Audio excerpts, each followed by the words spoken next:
Muito bom dia, queridos amigos, amigas, irmãos e irmãs. Estamos aqui reunidos nessa manhã de sábado para darmos continuidade às reflexões sobre o Evangelho trazido pelo Mestre Jesus. Elevemos os nossos pensamentos. Mestre querido, mais uma vez, muito obrigado. Obrigado pela nossa vida e obrigado por tudo quanto tem nos acontecido, porque são todas oportunidades para o nosso crescimento e desenvolvimento moral. Mestre amado, estamos aqui hoje para lhe rogar forças e discernimento para que saibamos distinguir as ilusões do verdadeiro fruto da vida.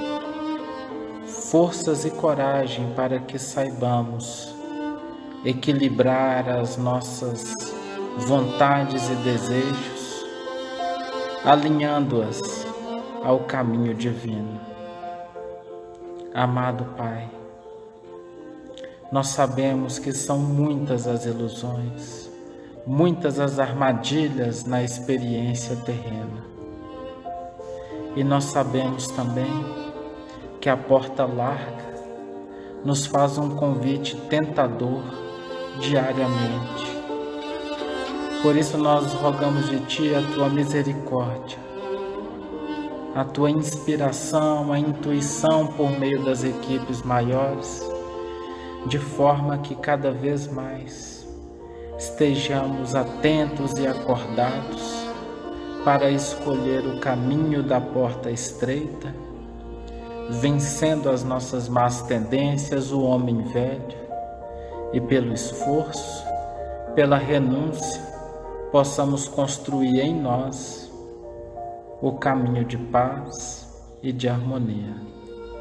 Que seja feita a Tua vontade em nossas vidas, Mestre querido, que assim seja.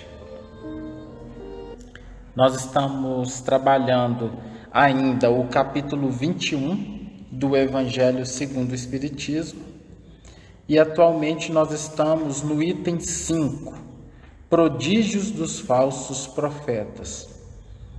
Nós separamos uma parte desse texto trazido por Kardec para nos auxiliar na condução dos estudos de hoje.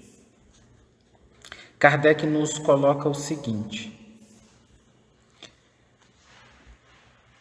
em todos os tempos, os homens exploraram, em proveito de sua ambição, de seu interesse e de sua dominação, certos conhecimentos que possuíam, a fim de se darem o prestígio de um poder supostamente sobre-humano ou de uma pretensa missão divina. Estão aí os falsos cristos e os falsos profetas. O verdadeiro profeta se reconhece por caracteres mais sérios e exclusivamente morais. Bom dia a todos. Hoje nós estamos estudando o capítulo 21 do Evangelho segundo o Espiritismo. Haverá falsos cristos e falsos profetas. No item, prodígios dos falsos profetas.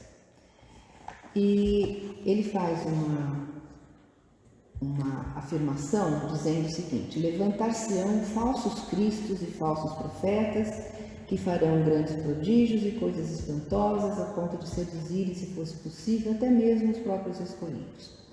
Então, primeiro, ele vai fazer uma diferenciação entre o que significa prodígios e profetização. Porque antigamente, na época de Jesus, mais antigo ainda, alguns profetas tinham uma capacidade de intuição ou de clarividência e muitas vezes eles já adivinhavam o que ia acontecer e eles chamavam isso de prodígios.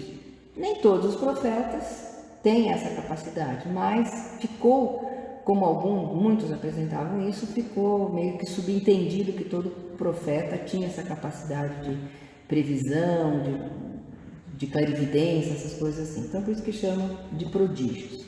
Mas interessante nós nos perguntarmos como que há 2000 anos atrás Jesus fala isso, que daqui a 2000 anos, por agora nós estamos passando por esses tempos, né?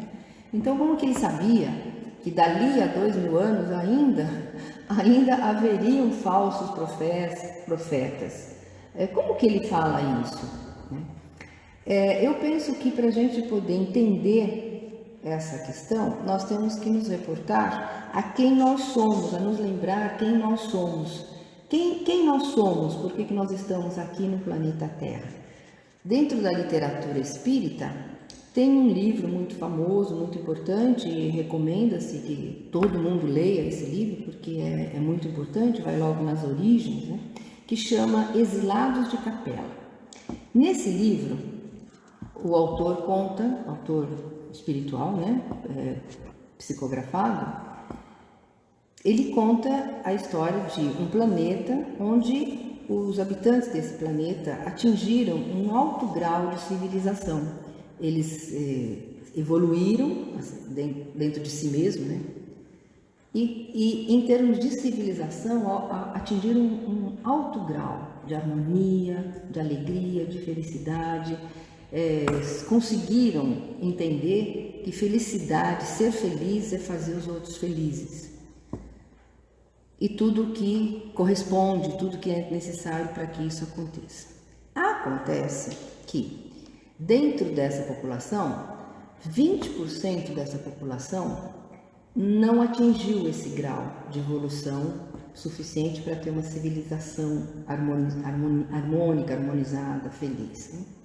E esses 20% começaram a causar problemas, né? Sabe aqueles espertinhos que sempre quer se aproveitar daqui, das pessoas, da inteligência ou da ignorância, né, das pessoas.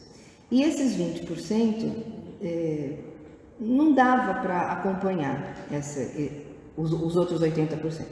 Os outros 80% continuaram a sua evolução, hoje devem estar maravilhosos, né? Mas os 20% que estavam causando problemas tiveram que ser separados deles e foram então exilados desse planeta. Eles moravam num verdadeiro paraíso e foram expulsos de um paraíso. Na Bíblia fala isso, né? Que nós fomos expulsos do paraíso, Adão representando toda a humanidade, né? E que essa expulsão desse paraíso é exatamente esse grau de evolução que nós até quase conseguimos. E esses 20% que foram exilados, que foram expulsos desse local, somos nós. Para isso foi criado um planeta, que é o planeta Terra, um planeta especialmente criado, elaborado para suportar esses espíritos. Foi desenvolvido vamos chamar assim, de robô eletroquímico, que é o nosso corpo físico, que pudesse minimamente expressar um pouco do que o espírito é, na verdade. Mas esse robô eletroquímico, esse corpo físico, ele limita enormemente as capacidades que o espírito tem. Por um lado é ruim, porque a gente não tem acesso à clarividência plenamente, assim, mas por outro lado é bom, porque também não temos acesso à ignorância total, essa coisa assim. Então, esse nosso corpo foi idealizado e programado para cumprir essa função. Para quem quiser ter mais detalhes, tem um livro que chama Evolução em Dois Mundos. Foi psicografado pelo Chico Xavier e pelo Valdo Vieira. São dois médiuns, cada um psicografava um capítulo. E André Luiz, que é o autor espiritual. Nesse livro ele conta do planeta Terra desde que foi formado, quando foi formada a Terra, quando foi formado os primeiros seres unicelulares, quando a vida começa, depois quando começa a replicação pelo DNA, quando as células, enfim, vai indo passo a passo, né, até formar o corpo humano até formar as pessoas, as mentes, enfim, como que foi planejado, idealizado e como que os engenheiros siderais construíram esse nosso planeta. Esse planeta, então, foi um planeta construído, entre aspas, feito especialmente para agrupar e receber esses espíritos que eram problemáticos, vamos chamar assim, e é um planeta em que ele prima pelo sofrimento. Por quê? Porque essas pessoas naquele planeta agiam dessa maneira. Então nós, né, vamos chamar assim, nós tivemos que vir e aprender, vamos chamar, do nosso próprio veneno. Nós éramos seres malvados, causávamos sofrimento a outrem, e aí então nós viemos para um planeta de sofrimento. A base do nosso planeta é o sofrimento. Você pega o capítulo 5 do Espiritismo, é bem-aventurados os aflitos. Por quê? Porque nesse planeta aqui onde nós estamos, encontrareis aflições, que é o que mais nós temos, né? Nós sabemos que,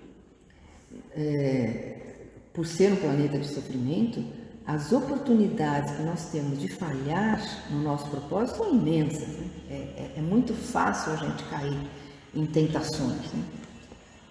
Bom, então dessa maneira, ele vai falar, voltando aqui ao assunto, ele está falando então de falsos profetas. Como é que a gente pode entender esses falsos profetas nos dias de hoje? Vamos chamar os médiuns, né? Os médiuns são um tipo de profetas, não necessariamente falsos, né? Existem muitas pessoas que ainda não se desenvolveram bastante e que têm, por exemplo, mediunidade todos nós temos mediunidade, uns mais acirrados, outros menos, uns desenvolvem mais, outros menos, mas todos nós temos a capacidade de mediunidade e muitos de nós temos a capacidade de clarividência, de intuição, de percepção de longa distância, de desdobramento, enfim. E muitas pessoas têm essas capacidades inerentes e muitas vezes não se fortaleceram nos estudos que vão trazer como trabalhar de acordo com as leis morais essas capacidades que nós temos, de acordo com a ética e, como eu falei, de acordo com as leis morais, como utilizar essas capacidades. Então, muitas pessoas utilizam essa capacidade para enganar os outros. Muitas pessoas percebem que quando ele fala alguma coisa, vem uma pessoa, né, e fala, você quando era criança era assim. Quando a gente vê, né, visualiza uma coisa e fala, quando era criança aconteceu assim, sua mãe fez, as pessoas ficam impressionadas, né, e ficam olhando para o médium como se ele fosse algo do outro mundo, né? Então dá um certo respeito. E muitas pessoas que não têm o preparo filosófico e moral adequado se utilizam dessa vaidade para se aproveitar, ou ganhar dinheiro, ou outras benesses, né? Nós temos notícias, né? Só olhar o jornal, a gente tem um monte de notícias de pessoas que fazem isso e que causam até problemas muito sérios para muitas pessoas, né? E então voltamos à questão de que Jesus falou há 2000 anos atrás que nos dias de hoje haveriam falsos profetas, né? Falsas pessoas que falsificam, que não trabalham moralmente essa questão. Isso não significa que todos os médiuns são assim.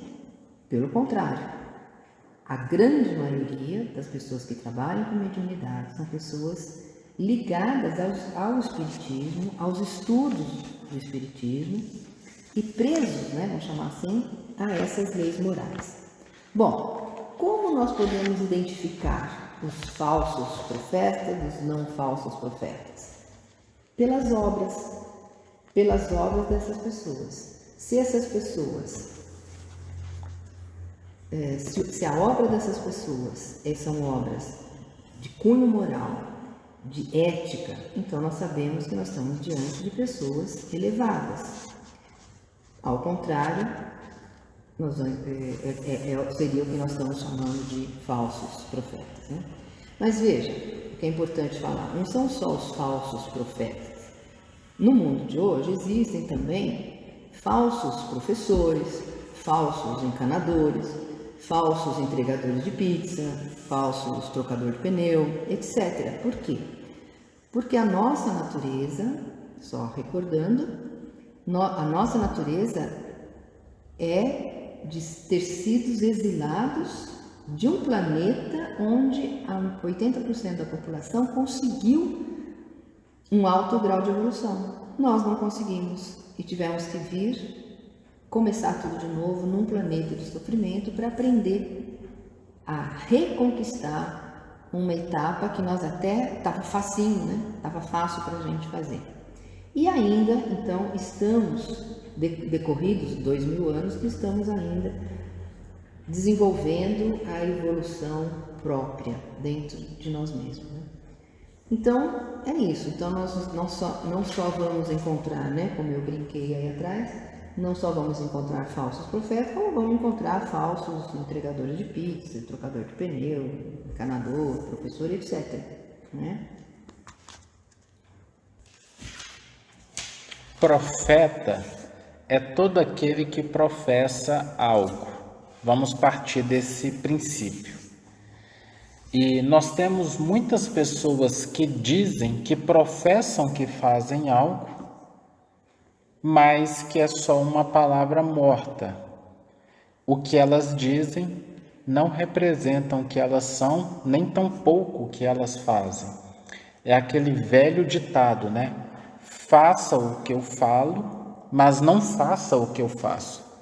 Isso é bastante comum no plano terrestre, nas relações interpessoais, enfim. E não poderia ser diferente também nessa relação com os espíritos.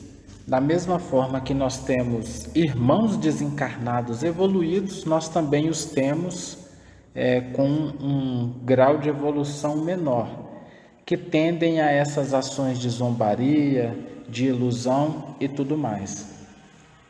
A nossa falta de discernimento, a nossa falta de estudo e de perseverança no bem potencializa a nossa queda nessas falsas situações, nos faz vítimas desses enganadores.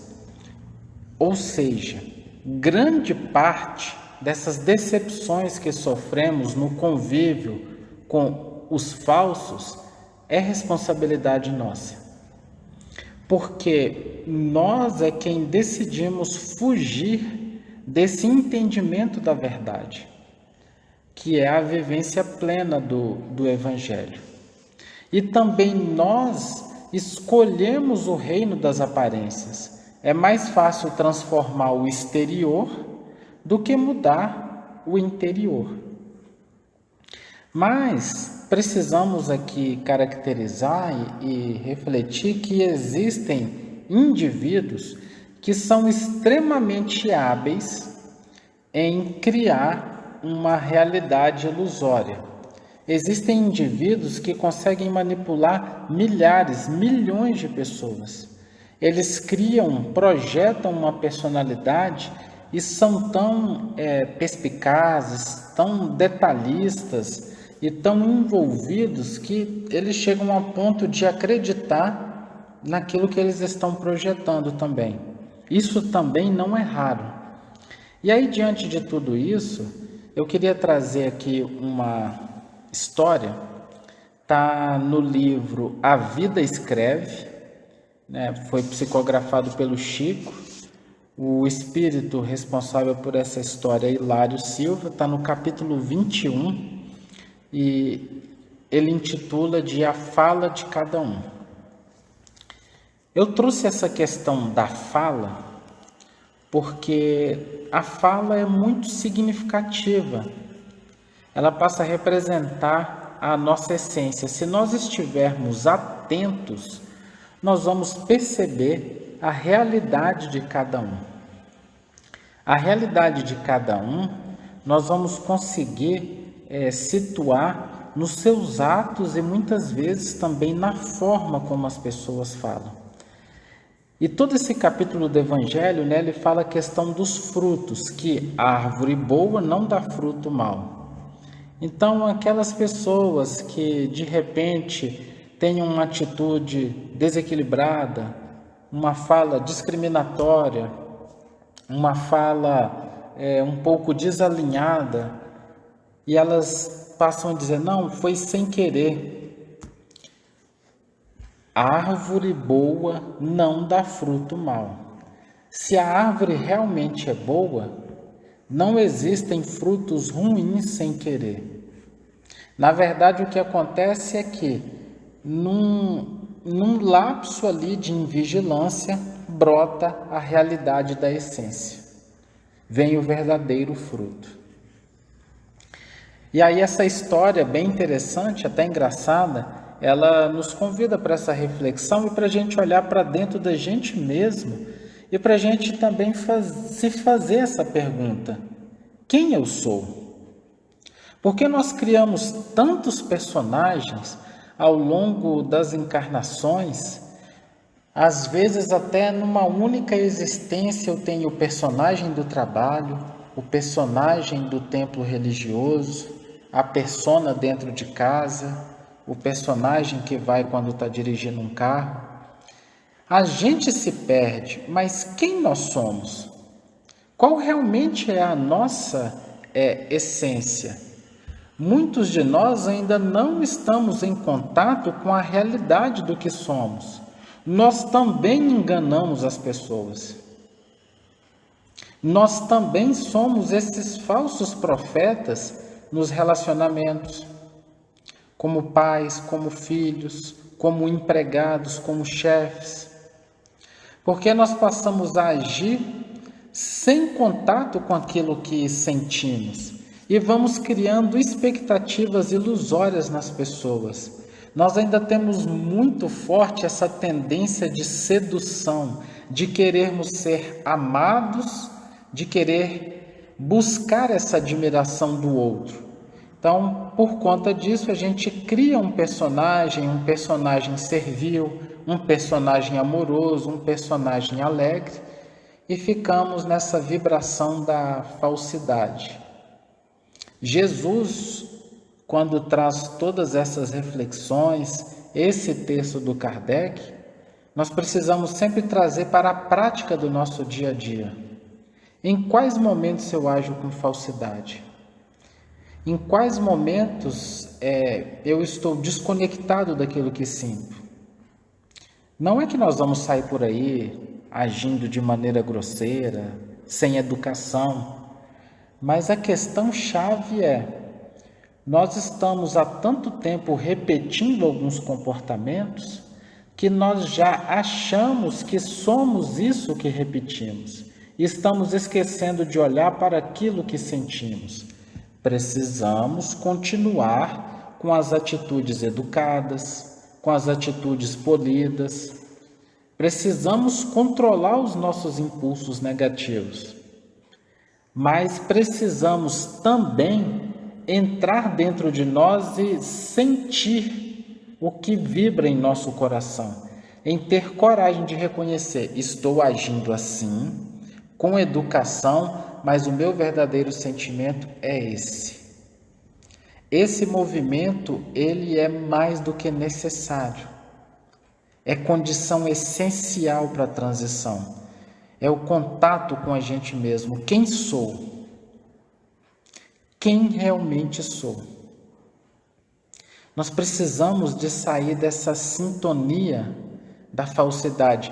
Precisamos entrar no movimento da sinceridade, não da crueldade, que é dizer jogar verdade sem amor, que é similar a eu arremessar diamantes no rosto daqueles que me cercam.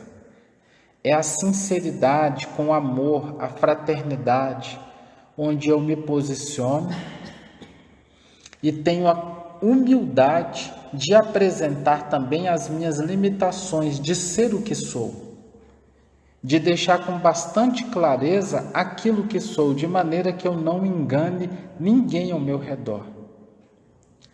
Quantas falsas esperanças será que cada um de nós não acaba por construir?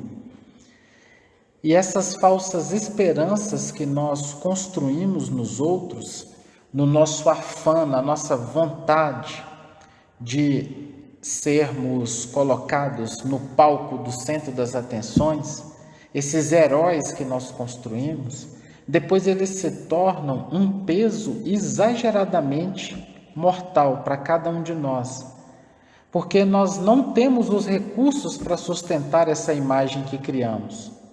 E aí essa cobrança, essa culpa nos consome. É quando nós começamos a nos afastar das pessoas. Quando nós começamos a nos fechar das conexões, porque nós temos medo, receio de que as pessoas passem a descobrir a verdade. E aí ficamos inseguros. Esse movimento de decidir ser o que se é, num primeiro ponto, é desafiador para o nosso orgulho, mas a médio e a longo prazo traz uma paz profunda, porque passamos a ser espontâneos, reais, passamos a ser quem exatamente nós somos. E a partir daí eu consigo também reconhecer aquilo que o outro é, sem julgamento, sem críticas. Está aí a fraternidade. Esse é o convite de Jesus para todos nós. Hilário coloca o seguinte: logo após o início da sessão, Cacique de Barros, distinto baiano que foi valoroso missionário dos princípios espíritas no Rio Grande do Sul, falava despretensioso quanto à necessidade de se coibirem as mistificações nos fenômenos mediúnicos. Recomendava o estudo constante, encarecia a meditação. Era preciso tudo fiscalizar pelo crivo da análise. A palavra dele conquistava simpatia crescente. Como, porém, solucionar o problema? O círculo de confrades entrou em oração e ele rogou parecer ao mentor da casa. Através do médium, o amigo espiritual compareceu bem-humorado e, depois de saudação fraterna, contou uma breve história. Uma lenda hindu que, segundo ele, traria o esclarecimento. Um homem necessitado era dono de um burrinho que lhe prestava grandes serviços. Mas porque não tivesse recursos, o animal enfraqueceu-se por falta de forragem. Passeando, porém, à distância de casa, o homem encontrou um tigre morto e teve uma ideia. Vou cobrir o humilde cooperador com a pele do tigre e vou soltá-lo cada noite na terra dos fazendeiros vizinhos. Como ele vai estar disfarçado de tigre, o burrinho vai ser respeitado, e deu certo. Assim aconteceu. O animal fartava-se de cevada e de manhãzinha era recolhido pelo dono à pequena estrebaria. O burro, nesse regime, fez-se nédio, contente da vida. Mas surgiu uma noite em que jumentas vararam a paisagem, zurrando, e o burrinho não se aguentou. Acordado nas afinidades do instinto, zurrou também. Os fazendeiros, com isso, olharam, desconfiaram e descobriram a farsa. E mataram-no a cacetadas, rasgando-lhe toda a pele. O orientador fez uma pausa e continuou. Nome, forma, gesto, fama e autoridade são aspectos na pessoa sem serem de modo algum a pessoa em si. Nome, forma, gesto, fama e autoridade são aspectos na pessoa sem serem de modo algum a pessoa em si. O que nós fazemos não representa necessariamente o que somos. E em seguida conclui o orientador espiritual: se vocês quiserem realmente conhecer benfeitores e malfeitores, sábios e ignorantes, sãos e doentes, encarnados e desencarnados, escutem com atenção a fala de cada um e a palavra das suas atitudes. Cada um de nós, por mais que busque construir, projetar uma forma, no decorrer, se não dessa vida ou de outras, mas em algum momento, a verdade vai aparecer. Porque seremos colocados em situações onde a força do instinto, dos maus sentimentos, invariavelmente, por uma atração magnética dos vetores que atraímos, vão fazer emergir de nós aquilo que realmente somos. Nós não conseguimos esconder para sempre os nossos gostos. Evolução é, acima de tudo, uma depuração de gostos. Então fica esse convite para que no dia a dia nós nos esforcemos para não agirmos como falsos profetas, levando ilusões e mentiras àqueles que nos cercam num devaneio enlouquecido do egoísmo, da vaidade, do orgulho, de buscarmos o centro das atenções, o poder, a fama, seja o que for, nessa busca enlouquecida de sermos amados, reconhecidos e servidos. Isso pouco a pouco destrói a todos nós.